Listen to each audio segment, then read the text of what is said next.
It is Mountain West Conference tournament time, and we finally know who the Aztecs men's basketball team will face Thursday in the quarterfinal round, the first step toward trying to guarantee a spot into this year's NCAA tournament. Hello and welcome to Aztecs All In. I'm Louis Weiner along with Steve Perez. The Aztecs go into the tournament as a 2 seed, which really doesn't mean a whole lot after hearing what happened to the women as a 1 seed. Upset in the quarter-final round. Here's Steve with that. And here we were poised to watch the Aztec women make a deep run in Vegas. After all, they entered the tournament as the number 1 seed. They had a stellar 25-4 overall record. They were 19-1 in conference play, setting a new Mountain West Conference mark for wins. So it was a grand capstone to leave in their final season. Guards Naomi Panganiban and Nala Williams helped propel San Diego State to a lofty 3-point shooting percentage, 36.1% from downtown. That's 17th in the nation. In the meantime, Stacey Terry Hudson's squad featured classic old-school Aztecs defense, holding Mountain West Conference opponents to an average of 59.24 points a game, second only to Colorado State. Their opponent in the Sunday semi, number 9 seed, Air Force, swept them in the regular season. Air Force didn't post winning records overall or in conference play. They'd just beaten them in Colorado Springs last week by double digits. Aztecs defending tournament champs in this event by virtue of that barn burner of a final against heavily favored Wyoming. But a not-so-funny thing happened on this Sunday. Aztecs surrendered 83 points to the Falcons, managed 76 of their own, and instead, it was the Falcons who earned the right to move on after a win the day before against the number 8-seeded Wyoming Cowboys. Oof. How did this stunner happen? Well, in a few words, the Falcons played better on both ends of the court. Aztecs reportedly came out looking sluggish in the first quarter, despite posting a 16-12 lead. Melanie Perry, the 5'7" senior guard for the Falcons, posted 8 points in the first stanza and soared the rest of the way, leading all scorers with 33 points. The Aztecs surged in the second, outscoring the Falcons 17-9 behind Panganiban and Kennedy Lee. The Aztecs junior transfer from Nevada. They led at the half, 32-26 behind efficient inside scoring and forcing turnovers. No quit in the Falcons, though. They dug in defensively. Perry kept them in the game by scoring from all over. And Air Force did solid work on the offensive and defensive glass, defending as well. And after 3 full, they led by a point. The decisive fourth turned on Air Force's continued disciplined defense. It's not a cliche to say this, and every American should be grateful for every branch of our great military. It takes both intellectual and physical rigor and discipline to make it as a Service Academy cadet. Yes, they are elite athletes, but that comes second with a much more important military training. Maybe the Falcons dug in and drew from that. They clamped down on defense. Lady Aztecs struggled to score for minutes at a time. Perry added another half dozen to her total. Her teammates continued to win the rebounding battle and somehow coming up with most of those 50-50 loose balls. Perry, in addition to scoring, tallied 9 rebounds for the game to go with 4 assists. No quit in the Aztecs, though. They pulled to within 3 with 17 seconds left on a Panganiban three-pointer, but had to foul. And Falcons guard Keely O'Halloran was a perfect 4 of 4 from the line. Falcons won the rebound battle in this one, 34-22. That led to 9 second chance points to the Aztecs 4 and scored in transition by the same margin. Air Force had big forward Emily Adams also in double figures with 20, including 10 of 11 from the free throw line. Panganiban led the Aztecs with 29. She had 6 assists. Leading rebounder for the Aztecs, Bailey Barnhart with 5. We go first to the elation of the winners. Air Force coach Stacey McIntyre, along with players Melanie Perry and Emily Adams, courtesy of the Mountain West Network. Still lost for words. And Our game plan was just, we know that San Diego State's a great team. We know who their top players are. The last time we played them, they shot 65% from the three-point line.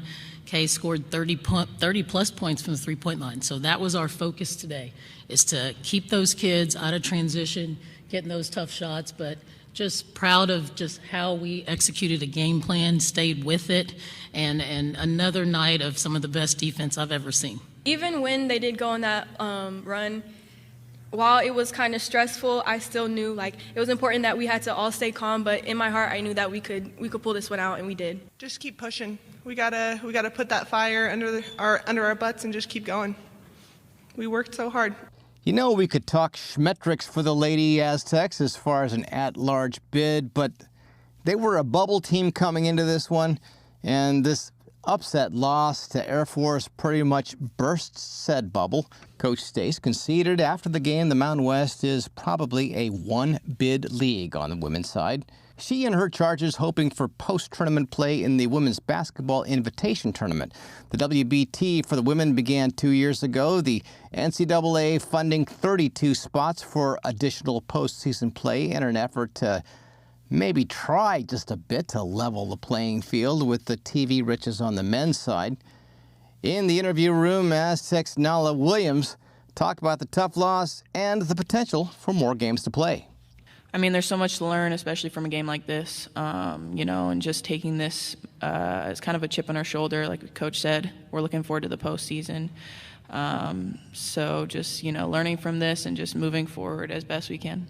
Coach Stace trying not to let such a disappointing defeat color the Aztecs' achievements on the season and played the part of the optimist when it comes to postseason play. We have played an amazing brand of basketball for about 5 months now, and we're not going to let one loss dictate or just dampen the season that we've had. To go 19-1 in this conference was a challenging feat. Really proud of our kids, and we know this isn't the last game for us. So we're going to bottle this up and get better for postseason play. If the Lady Aztecs are to move on in the postseason, that flat effort on defense must be addressed. Coach Stace saying her team scored enough. 76 points will, after all, win you many games, but not if your side gives up 83. Steve, the Aztecs will likely face off against Colorado State Thursday at 6 p.m. at the Thomas & Mack Center in Las Vegas for a final trip through the Mountain West Conference basketball tournament.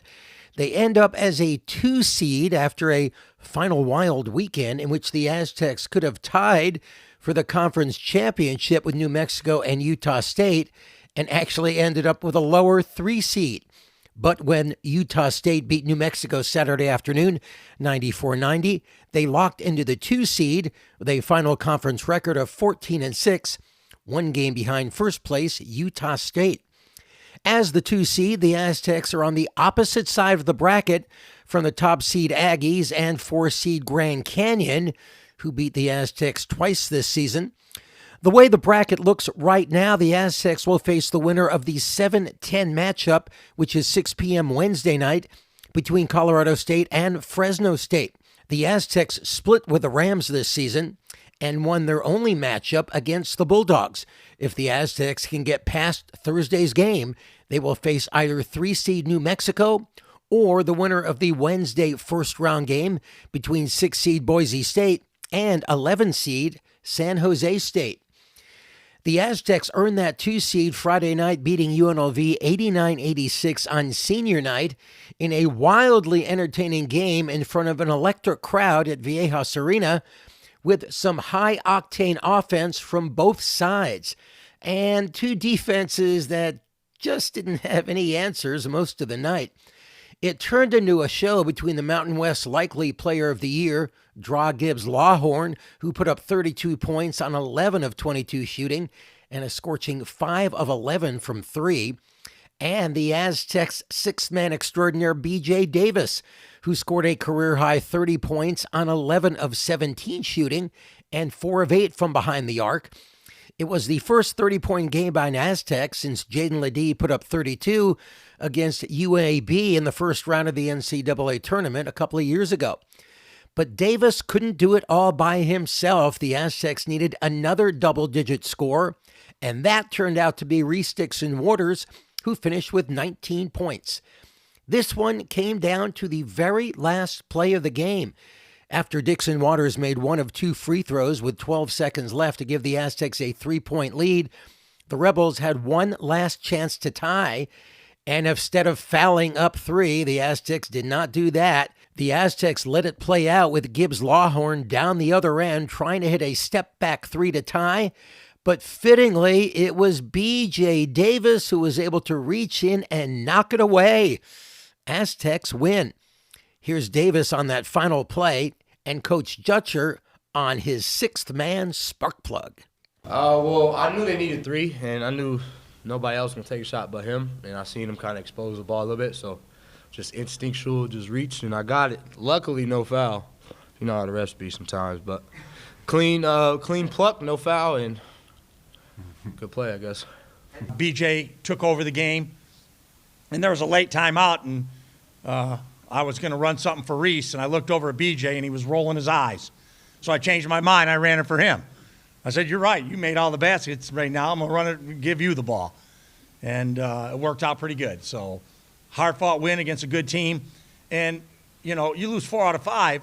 You know, momentum is an issue and going in the conference tournament. So this win gives us some momentum going into the conference tournament next week. You know, I always say March is for players. And I don't care what I was running. BJ was incredible, right? You know, he made big, important shots. He attacked the basket. He made important plays. So he's a player that when they go in, he plays like that, he makes us all look good. But March is for players, and he stepped up in March basketball. And if he plays that way in March, we'll have a chance to continue to win some of these games. The Aztecs went with a senior night starting lineup of Sean Newman Jr., Dixon-Waters, and Jeremiah Oden. Fourth-year junior Miles Bird, who was honored before the game with the other seniors, and junior Miles Heide. While last year Bird said he would return if he didn't go to the NBA, there is no such promise this year. Here's a taste of those senior night festivities, along with Coach Dutcher sharing his thoughts about senior night. Accompanied by his brother and teachers, Father Carter, and the images of forward from Chicago, Illinois, number 25, Jeremiah Oden. Accompanied by his parents, Karina and Sean, a guard for Los Angeles, number 4, Sean Newman Jr.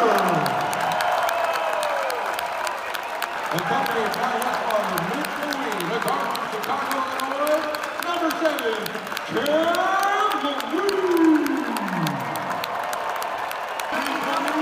Accompanied by his mother, Shirley, father, Calvin, and sister, Alice, a guard from Scottsdale, California, number 21, Miles Bird. Delaney White and Madison Henderson, a guard from Long Beach, California, number 29,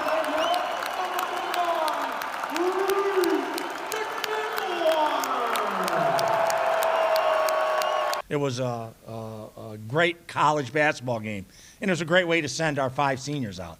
You know, so proud of all of them, what they've meant to this program, the class that they've lived their lives with, students, athletes, and good people. That's the perfect combination. They come from good families, and just so happy that they could finish their careers here at Viejas with a win. Steve, after struggling on the offensive boards against Boise State earlier in the week, which you will talk about shortly, the Aztecs were better against the Rebels, out-rebounding them 33-30 and pulling down 7 on the offensive end to the Rebels' 8. But the Aztecs were shorthanded again. LZ Harrington sitting this one out due to his ongoing leg issues.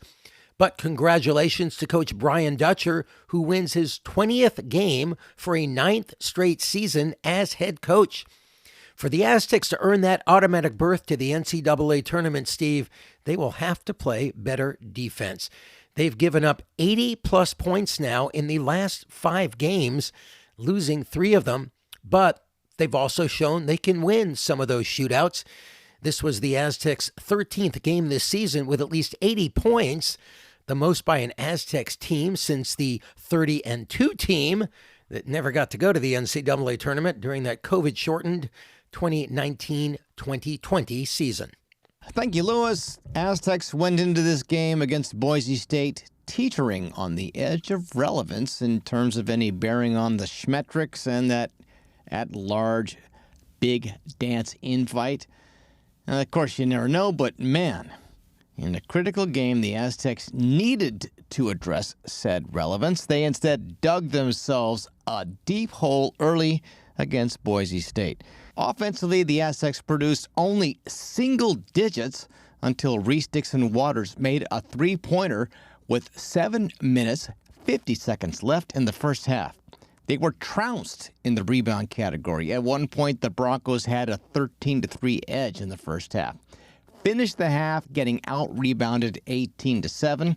Boise State had 5 offensive grabs. Aztecs, 0.0. So that advantage, of course, fueled second-chance points, transition opportunities for the home team in blue.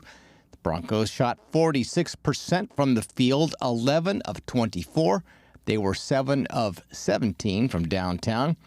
Aztecs had limited open-look threes against a stellar Boise State defense, finished the half 3 of 7. Aztecs turned the ball over 5 times, fueling 10 points for their opponent. They trailed 22-5 after 10 minutes of play in the half, but they did stage a mini run, climbed to within 5 inside of 6 minutes left behind some sharp defense, some made threes by RDW and Miles Bird. Hallelujah.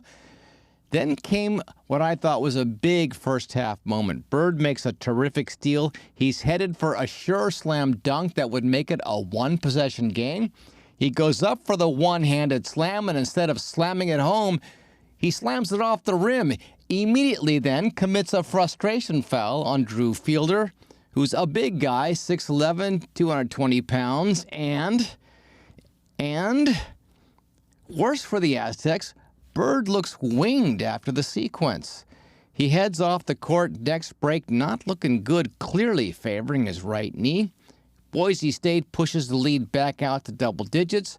Bird gets back into the game, but that knee obviously bothered him throughout the rest of it.